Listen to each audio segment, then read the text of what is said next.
రాష్ట్ర వ్యాప్తంగా bird flu కలకరం రేపుతోంది. అన్నమయ్య, చిత్తూరు జిల్లా ప్రాంతాల్లో వేల సంఖ్యలో కోళ్లు మృత్యువాత పడుతున్నాయి. బర్డ్ ఫ్లూ వ్యాధి ఒక పక్షి నుంచి మరో పక్షికి వ్యాప్తి చెందుతుంది. ముఖ్యంగా వలస పక్షుల ద్వారా మాత్రమే ఈ వ్యాధి సోకుతుందంటున్న తిరుపతి ఎస్వి యూనివర్సిటీ కోళ్ల శాస్త్ర విభాగం హెచ్ఓడి షకీలాతో మా తిరుపతి జిల్లా special correspondent Selvam face to face. AP వ్యాప్తంగా ఇటు బర్డ్ ఫ్లూ కూడా ఇప్పుడు కలకలం రేపుతున్నటువంటి పరిస్థితి. దీంతో ప్రధానంగా చూసుకుంటే ఇటు చిత్తూరు, అన్నమయ్య జిల్లాల్లో కూడా వేల సంఖ్యలో కూడా కోళ్లు మృత్యువాత పడిన నేపథ్యంలో దీనికి సంబంధించి కూడా అధికారులు కూడా చర్యలు తీసుకుంటున్న పరిస్థితి. అయితే ఈ బర్డ్ ఫ్లూ కూడా దేనికి వస్తుంది, ఎందుకోసం వస్తుంది అని చెప్పి కూడా మనం ప్రధానంగా తెలుసుకున్న పరిస్థితి. ఈ నేపథ్యంలో దీని గురించి వివరించేందుకు తిరుపతి ఎస్వి యూనివర్సిటీకి సంబంధించి కోళ్ల శాస్త్ర విభాగానికి సంబంధించి హెచ్ఓడి షకీలా గారు కూడా మనతో ఉన్నారు. ఆమెను కూడా దీనికి సంబంధించి ఎందుకోసం వస్తుంది ఈ వ్యాధిని నివారించేందుకు కూడా ఎలాంటి చర్యలు తీసుకోవాలని చెప్పి కూడా మనం ప్రధానంగా అడిగి తెలుసుకునే ప్రయత్నం చేద్దాం. మేడం నమస్తే మేడం. అంటే ఈ బర్డ్ ఫ్లూ ఎందుకోసం వస్తుంది మేడం? బర్డ్ ఫ్లూ అనేది వైరస్ వల్ల వస్తుందండి. ఇన్ఫ్లుయెన్జా అని ఉంది, ఏవియన్ ఇన్ఫ్లుయెన్జా వైరస్ వల్ల వస్తుంది. ఈ వైరస్ లో కూడా మనకు రకం ఉంది, H5N1 అనే రకము. అది చాలా తీవ్రంగా మన కోళ్ళకు వస్తూ ఉంటాయి. అంటే ముఖ్యంగా ఈ సీజన్ లో ఎక్కువగా, అంటే వింటర్ సీజన్ లో ఎక్కువగా వస్తుంటాయి.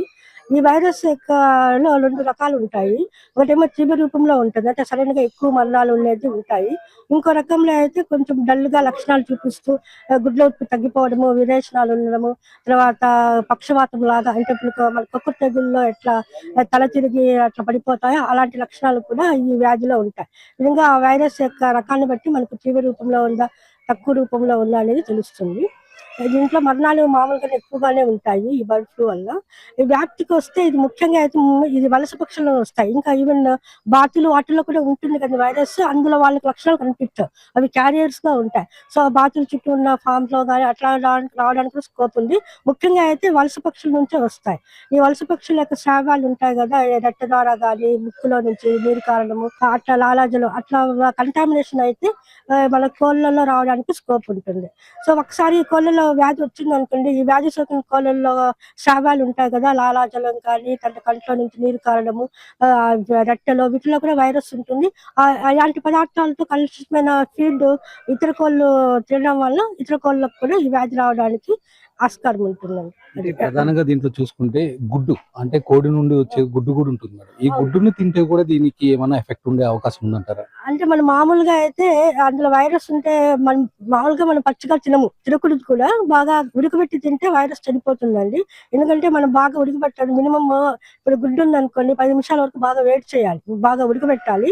సో మీకు ఉడికేటప్పుడు టెంపరేచర్ ఎంత ఉంటుంది, దాదాపుగా 80 to 100 degrees సెంటిగ్రేడ్ పైనే ఉంటుంది. సో ఈ టెంపరేచర్ వద్ద వైరస్ ఉండదు, డిస్ట్రాయ్ అయిపోతుంది. కాబట్టి మనము గుడ్లు తినడానికి సేఫ్ గానే ఉంటుంది. అంతేగాని గుడ్ల ద్వారా మనం తింటే మనకు జబ్బు అనేది రాదు. ప్రధానంగా చూసుకుంటే ఇప్పుడు చదువు కావచ్చు, అంటే అన్నమయ్య జిల్లా, ఇంకొక పక్క ఇటు పక్క చూసుకుంటే కార్వేట్ నగర్ చిత్తూరు జిల్లా ప్రాంతంలో కూడా కొన్ని వేల సంఖ్యలో కూడా ఇటు కోళ్ళు కూడా మృత్యువాత పడినటువంటి పరిస్థితి.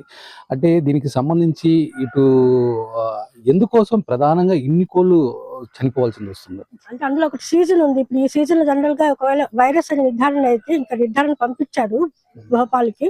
సో అక్కడ నిర్ధారణ అయితే మాత్రము ఈ వైరస్ యొక్క లక్షణాలే ఆ విధంగా ఉంటాయి.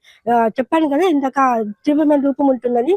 ఆ తీవ్ర రూపం ఉంటే మాత్రం సడన్ గా మనకు ఎక్కువ సంఖ్యలోనే మరణాలు ఉంటాయి. అదే వైరస్ బట్టి ఉంటుంది.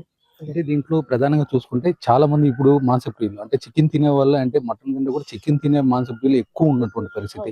ఈ నేపథ్యంలో వాళ్ళు ఎలాంటి జాగ్రత్తలు తీసుకోవాలంటారు? అంటే మాంసాన్ని మనము తాకేటప్పుడు కూడా జాగ్రత్తగా, డైరెక్ట్ గా లేకుండా గ్లౌజెస్ వేసుకొని మనము ఆ మీట్ ని శుభ్రపరచుకోవాల్సి ఉంటుంది. తర్వాత వాటిని బాగా ఉడకబెట్టాలి. ఉడకబెడితే మాత్రం వైరస్ చనిపోవడానికి ఆస్కారం ఉంది.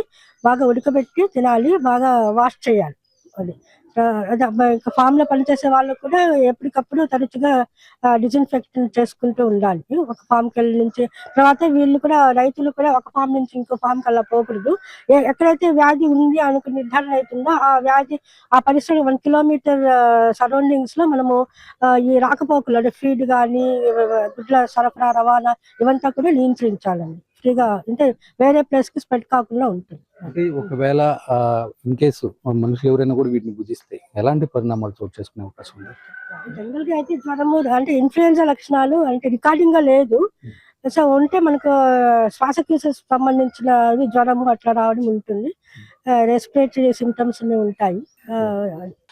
ఏదైతే ఈ బర్డ్ ఫ్లూ సోకిందో వాటికి సంబంధించినటువంటి నమూనాలను కూడా భోపాల్కి పంపించాము. ఏదైతే కూడా అక్కడ ఉన్నటువంటి పరీక్షా కేంద్రంలో పరీక్ష చేసిన అనంతరం అది బర్డ్ ఫ్లూనా లేకపోతే ఇతర వ్యాధి ఏమన్నా సోకిందని కూడా నిర్ధారిస్తున్నటువంటి పరిస్థితి. ఈ నేపథ్యంలో చూసుకుంటే ఏదేమైనప్పటికీ ఈ ప్రాంతంలో ఎక్కడైతే పక్షులు ఈ కోళ్ళు కూడా అధిక సంఖ్యలో మృత్యువాటు పడ్డాయో ఆ ప్రాంతంలోని ప్రజలు కూడా అప్రమత్తంగా ఉండాలి. ఏదైతే చికెన్ మాంసప్రియులు ఉంటారో వాళ్ళు కూడా తగిన జాగ్రత్తలు తీసుకొని బాగా వేడి చేసి కూడా వీటిని భుజించాలని చెప్పి కూడా ఇటు ప్రధానంగా చెప్తున్నటువంటి పరిస్థితి. ఇది మొత్తానికి ఈ బర్డ్ ఫ్లూకి సంబంధించిన వివరం. కెమెరా పర్సన్ కన్నయ్యతో సెల్వం, తిరుపతి నుంచి.